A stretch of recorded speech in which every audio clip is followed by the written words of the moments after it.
I'm rising to speak on the Marriage Law Survey Additional Safeguards Bill. So the Greens will be supporting this bill, given the circumstances that we're in. We've been negotiating with the government and are relatively happy with the outcomes.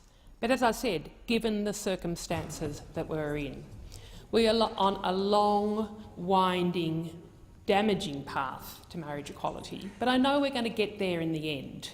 So we are taking stock of where we're at, we're moving forward, and we accept that this bill is going to make some improvements on what would be an even more damaging process. As people know, the issue of marriage equality is a personal one for me, as well as a political one. And I think we've got my relationship with my wife Penny is one that's shared by not very many couples in Australia. And it's an interesting, if not an almost unique perspective. When my wife Penny and I were married 31 years ago, she was a bloke. So we fitted the stereotype of being the perfect couple. We married in the church, we bought a house, we had 2 kids, and fitted hand in a glove to being mainstream Australia. Then, of course, some 17 years later, she transitioned and became the woman that she truly was. And we went from being the perfect couple, the ordinary couple, the mainstream Australian couple, to being weird, to being discriminated against. Because suddenly our marriage wasn't acceptable. Suddenly we were weird, that we were not normal. And suddenly, if Penny wanted to complete her affirmation as a woman by changing her gender on her birth certificate, we were going to have to divorce. Of course, we didn't want to get divorced. We were still a happily married couple. We had 2 wonderful children. But that was what our law says that we need to do. And so, of course, Penny's birth certificate has sat in her bottom drawer since then. She hasn't been able to use it as her identity document. She hasn't been able to complete that affirmation of herself as a woman. And basically it's because we, as a same-sex couple, are still in our society seen as not being normal. Still in our society. I mean, when we're presented as a man and a woman, we used to hold hands in the street. We used to kiss in public. But now, you know, over the last 17 years, over the last 13 years, we self-censor ourselves. We generally don't hold hands in public. We get used to the fact that if we are holding hands in the street, that we're likely to be ready for the possibility of having a car driving past, wind down its window and hurl abuse at us. That's what the reality of being a same-sex couple in Australia still is. So we are on a journey to be changing that. Australian society has changed incredibly over the last decades in the time that I've been an adult. And achieving marriage equality is going to be an incredibly important marker on that journey. And I'm imagining that once we achieve marriage equality, we will continue on that journey where we will be able to hold hands in the street, where we will be able to not have to worry about abuse or violence. We will be able to be who we are all the time. And I'm imagining that other people who haven't had the privilege that Penny and I have had of being married will be able to have that privilege. They will be truly equal. I mean, this is what we're fighting for. We're creating that Australia. This postal survey is not the way that we wanted to achieve this equality. People's rights should not be put to a public vote. We should have had a free vote in the Parliament and got it done. Got it done and dusted easily, straightforwardly, without putting LGBTIQ Australians, lesbian, gay, bisexual, transgender, intersex and queer Australians to the pitfalls of a public vote. And the debate over the last month just shows how huge those pitfalls are. The difficulty of achieving the Prime Minister's respectful debate. We've seen those horrible posters. My social media pages have been filled with the most appalling homophobic and transphobic comments. And I've spoken to so many LGBTIQ people over the last couple of weeks who feel that the world isn't as welcoming, isn't as safe as they felt it was a month ago.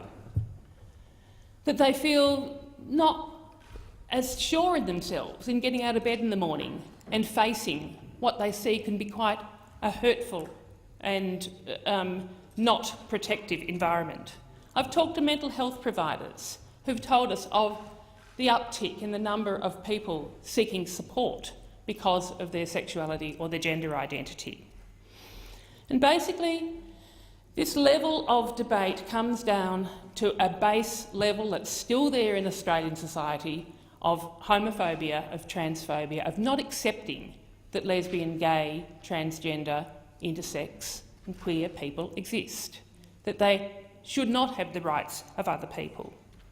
People are feeling justified to pass judgment on others, and that judgment has been very hurtful and very damaging to many people. And fundamentally, why this postal survey has not been the appropriate way to go is that why should they feel that they're able to pass that judgment? Why should they feel that they're able to pass judgment on my marriage, on my relationship with Penny, on whether our kids have been well cared for? I mean, they didn't get that chance. They didn't get that chance to pass judgment when Penny and I were the perfect heterosexual couple. But that's where we're currently at. Given the determination of this government, despite us here in the Senate rejecting the compulsory plebiscite for all of the reasons I've just been outlining, despite we've had the government that's been determined to put our rights to a public vote, to put marriage equality to a public vote. So this is where we're now at. So we have picked ourselves up and we are putting our best foot forward. We Greens, along with many others in this parliament now, are campaigning positively, loudly, for love, with love. We're supporting this bill today as something that's patching up a damaged parcel. This bill is the string and sticky tape that's holding this parcel together, that's going to enable us to reach our destination of achieving equality, and through a journey that's bumpier than we would have liked. But I know that we're going to get there. We will, at the end of this bumpy, quite damaging journey, we are going to achieve marriage equality.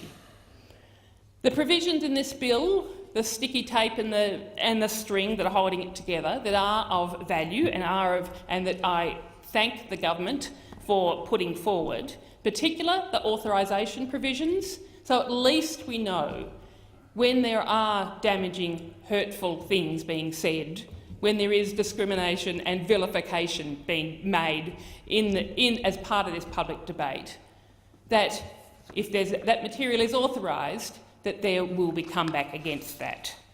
And we have negotiated, very importantly, the vilification provisions to guard against such hurtful, hateful speech and public debate.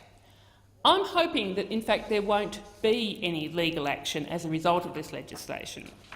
I'm hoping that by having it here, it will, in fact, be a deterrence to such vilification, and it will mean that there will be a more respectful debate, that people will feel that maybe to take a step backwards and to just having the threat of legal action hanging over them will actually make them hold off a bit from what they have been saying over the last 4 weeks. So I'm hopeful, I'm always the optimist, that that's going to be the case. And at the end of it, that we will achieve a resounding yes vote.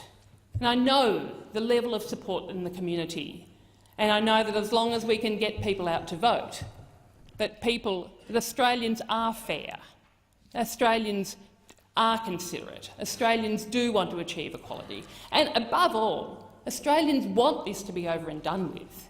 Australians want to see equality to being reached. So many of the people I talk about say, "What? Just get on and do it."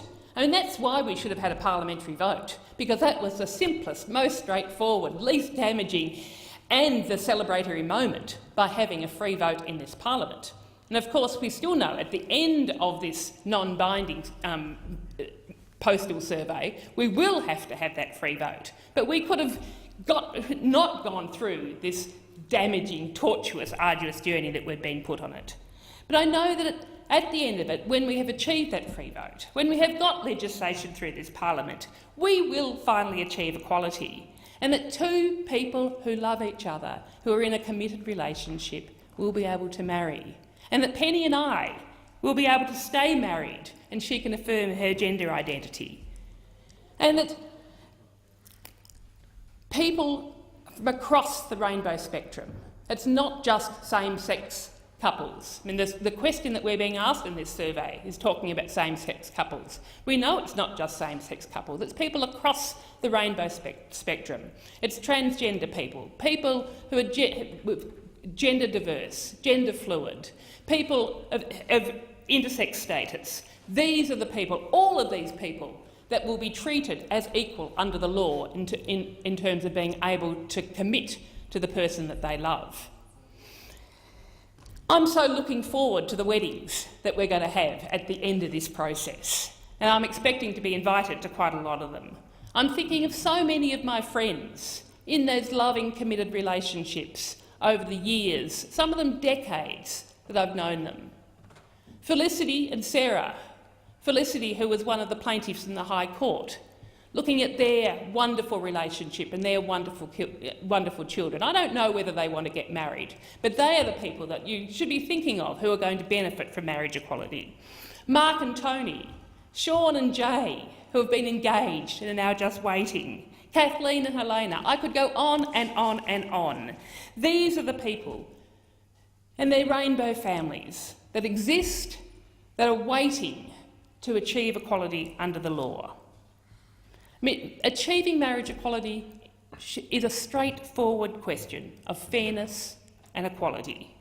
And every Australian should be able to be being treated under the law, and that includes being able to marry the person that they love. This legislation is an important part to reduce the damage of the journey that we're going on to achieve that equality.